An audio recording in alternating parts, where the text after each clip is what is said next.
PV जी, क्या है? आपका फोन है। हेलो। हेलो सीमा डार्लिंग, कैसी हैं आप? पहचाना हमें? फोन क्यों किया यहाँ पर? बस ऐसे ही तुम्हारी याद आ गई, और फिर याद आएगी भी क्यों नहीं? तुम तो मेरा पहला पहला प्यार हो, जिसका मजा तुम भी ले चुकी हो और मैं भी। बकवास बंद करो अपनी। ठीक है, बंद कर देता हूँ, लेकिन तुम आज शाम 4 बजे उसी गार्डन में आना जहाँ हम पहली बार मिले थे। किस लिए? ये सब तो मिलने के बाद ही तुम्हें बताऊंगा। और हाँ, एक बात जरा अपने दिमाग की डायरी में अच्छी तरह से नोट कर लो। अगर तुम नहीं आओगे तो मेरा तो कुछ नहीं बिगड़ेगा, बल्कि तुम खुद ही पछताओगी, क्योंकि तुम मुझे अपने आप से ज्यादा अच्छी तरह से जानती हो। Okay, bye darling.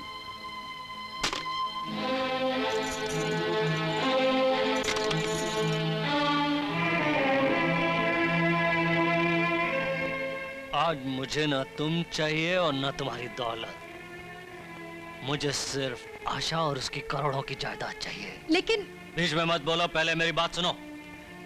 अगर तुमने मेरे और आशा के बीच में रुकावट बनने की कोशिश की तो मैं सारी दुनिया को ले जाकर शर्मा नर्सिंग होम के सामने खड़ा कर दूंगा, जहाँ के स्टाफ का एक एक आदमी गवाही देगा कि तुमने वहां एक बच्चे को जन्म दिया है।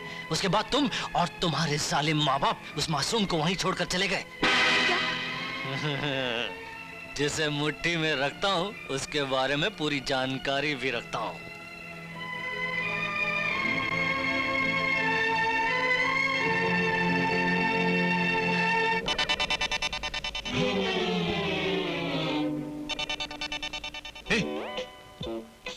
क्या है? देख, नारियल वाला। अबे नारियल वाले का क्या सर फोड़ेंगे? वो लड़की। लड़की? हाँ, लड़की है। क्या करना है लड़की का? अबे ये सेठ केदारनाथ की लड़की लगती है। सेठ केदार? अरे यार, ये कैसे सेठ केदारनाथ की लड़की हो सकती है? नहीं लगती। सेठ जी ने क्या कहा था? उनकी बेटी अभी बच्ची नहीं रही, बड़ी हो गई है, तो मुझे लगता है ये वही है। इसका सबूत क्या है? उन्होंने क्या कहा था? क्या? वो छोटी सी बच्ची पानी में बह गई, और ये बरसों तक पानी में बहते बहते बहते बहते बहते बड़ी हो गई, और बड़े होने के बाद किनारे आके लग गई। ले चलते हैं यार। ये? हाँ। अरे यार, तूने पहली बार अक्कल की बात की। बहुत अच्छे, बहुत अच्छे। तो ले चले? लेकिन भाई साहब, मैं कई बार डंडे खा चुका हूँ पुलिस के। अब की बार अगर फिर पिटवाएगा तो बड़ी गड़बड़ हो जाएगी। अगर इसके बाद मैंने डंडे पिटवाए ना, तो ये धंधा छोड़ देंगे। बस चल, तेरे पैर पड़ता हूँ।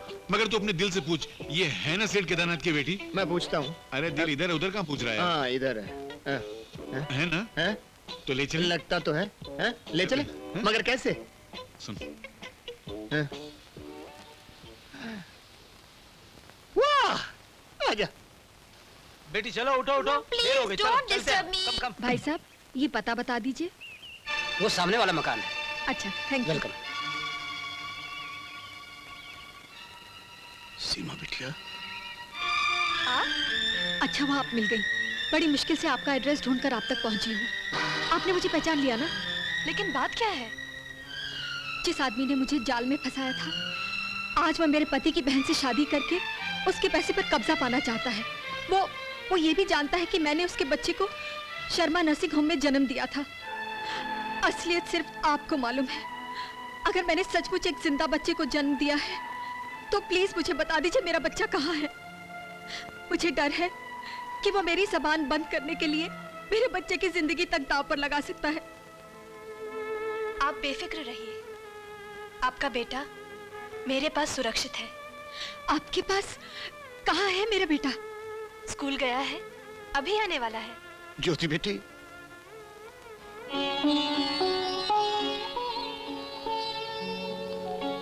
कहाँ थी बेटी तू? मेरे पास सा बेटे, मेरे गले लग जा। मेरे बच्चे, मेरे बेटे। बच्चा आ गया। वाह रे भगवान, क्या लीला है तेरी। बिछड़ेवों को एक साथ मिला दिया तूने। मुझे मेरी गुड़िया से मिला दिया और सगी बहनों को अजनबियों की तरह मिला दिया। सगी बहनें?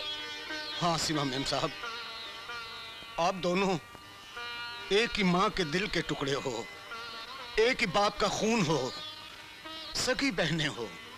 मेरी, ये मेरी बहन? हाँ बेटे, जब तू छोटी सी थी मुझे गंगा के किनारे पे मिली थी। तेरी याद का जख्म तेरे माँ बाप के दिल से अभी तक नहीं मिटा है।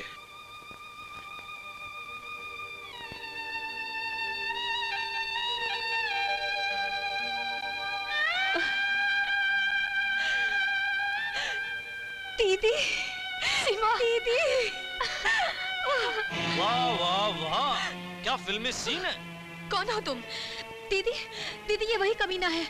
जी हाँ, बिल्कुल ठीक कहा इन्होंने, मैं वही कमीना हूँ और यहाँ पे बहुत ही जबरदस्त कमीनेपन का ऐलान करने आया हूँ।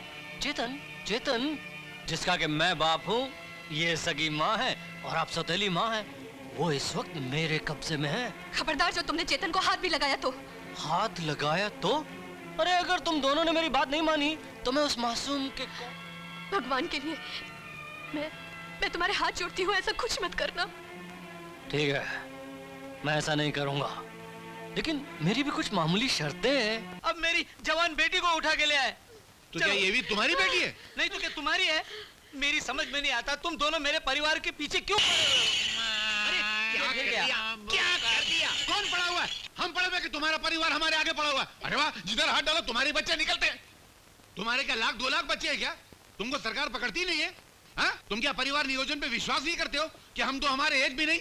अरे तुमको तो खड़े खड़े फांसी दे देना चाहिए। बिल्कुल बिल्कुल, शहर में बच्चों का सहकारी भंडार खोल रखा है क्या? अरे मैं पागल हो जाऊंगा। तो पहले क्या नहीं हो पागल? मैं ये शहर छोड़ के चला जाऊंगा। अच्छा अच्छा। मैं जहर खा के मर जाऊंगा। एकदम जहर लगा दे उसको। अरे चौकीदार गुरखा, अरे छोड़, चल बेटी तुम। अरे क्या कर दिया? क्या कर दिया? क्या कर दिया? ए भाई, अरे कहाँ जा रहा है? कहाँ जा रहा हम लोगों है? की इंसल्ट करता है ये? सेठ जी, आपकी बेटी शांता जिंदा है। क्या? जी हाँ। हमारी बेटी जिंदा? जी, पर है कहाँ वो? उसे कुछ गुंडे उठा के ले गए। गुंडे? ये वही सुशील कुमार है डैडी, जिसका असली नाम अनिल कुमार है। और इस धोखेबाज ने कई लड़कियों की जिंदगी बर्बाद की है। और अब वो आशा से शादी करके उसकी जिंदगी भी बर्बाद करना चाहता है। मेरे लाख समझाने पर भी आशा ये मानने को तैयार नहीं है कि ये अनिल दरिंदा है, पेशी है। मगर बेटे, तुम उसके बारे में कैसे जानती हो? मैं उस दरिंदे को जिंदगी भर नहीं भुला सकती डैडी, क्योंकि उसी वैश्य ने मेरी मैं समझ गई बेटे, समझ गई। रो नहीं, रो नहीं। सुना तुम लोगों ने? एक कमीना इंसान मेरी बेटी को उठा कर ले गया है। उस बेटी को जिसे पिछले 18 साल से तुम लोग तलाश कर रहे हो, और आज वो मिली है, वो भी ऐसे वक्त जब... आप चिंता मत कीजिए सेठ जी, आज ही तो हमारी जासूसी का इम्तिहान है। ऐसे दरिंदों परिंदों को ढूंढ निकालना हमारे बाएं हाथ का खेल है। उसने आपकी बेटी की जिंदगी और हमारी जिंदगी की 20 साल दोनों बर्बाद किए हैं। हमने अगर उसकी शक्ल ने बिगाड़ दी और इतनी ना बिगाड़ दी कि दुनिया में उससे ज्यादा कोई बिगड़ी हुई शक्ल वाला ना हो, तो हम दोनों का नाम राम और बलराम नहीं। आप चिंता मत कीजिए। चिंता मत कीजिए सेठ जी। सेठ जी, तो तेरे को याद है ना जब हम लोग दिन क्या? रामू डियर, ओह, तू फिर आ गई? हमका देख के थोड़ा मुंह काहे बिगड़ जाता अरे है? कौन मुंह टेढ़ा करता हो? तेरा नाटक कंपनी में काम करती, कपड़ा कहाँ से मार के लाई? भाड़े पे लिया है। अच्छा है ना? रोज भाड़े पे कपड़ा लाती, कभी पैंट शर्ट लाती, कभी स्कर्ट लाती। कहाँ से लाती है तू? अभी हम लोग के पास टाइम नहीं है, हम जा रहे हैं सेठ जी की बच्ची की जिंदगी बचाने। सेठ जी की बच्ची, हम भी चले तोरे साथ? तू आगे का पापड़ बेलेगी? हुआ बहुत खतरा है। खतरा है? अरे तोरे लिए खतरे को पतरे की तरह मोड़ देंगे। चले? सच? तोरी कसम। चल। एक मिनट, वहाँ खतरे का काम टल गया, उसके बाद हाँ? उसके बाद जो हम कहेंगे वही करना पड़ेगा। अच्छा, करेंगे शादी। चल। नमस्ते बाबूजी। अरे सुशील बेटे, आओ बैठो। कैसे हो?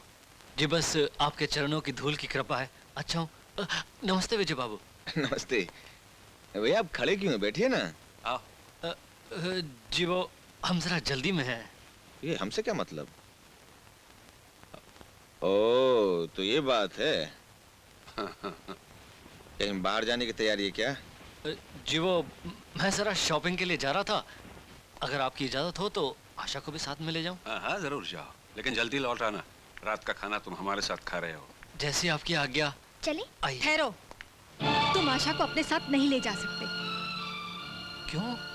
क्योंकि आशा इस घर की बेटी है, इस घर की इज्जत है, और मैं इस घर की इज्जत को खुलेआम नहीं लूटने दूंगी। कैसी बातें कर रहे हो? देखिए ना डैडी, भाभी हमेशा इस सुशील के बारे में उल्टी सीधी बातें करती रहती है। मेरा इनसे मिलना भाभी को एक आंख नहीं भाता। जब मैं कह रही हूँ तो तुम इसके साथ नहीं जाओगी।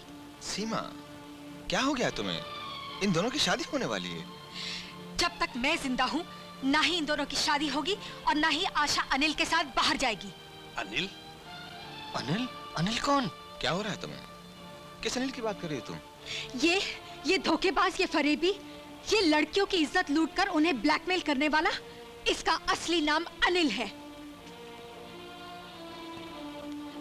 अमीर घरानों की लड़कियों को फंसाना इसका पुराना पेशा है, और आज ये आशा की जिंदगी भी बर्बाद करने जा रहा है। और मेरी जबान बंद रखने के लिए इसने ज्योति और चेतन को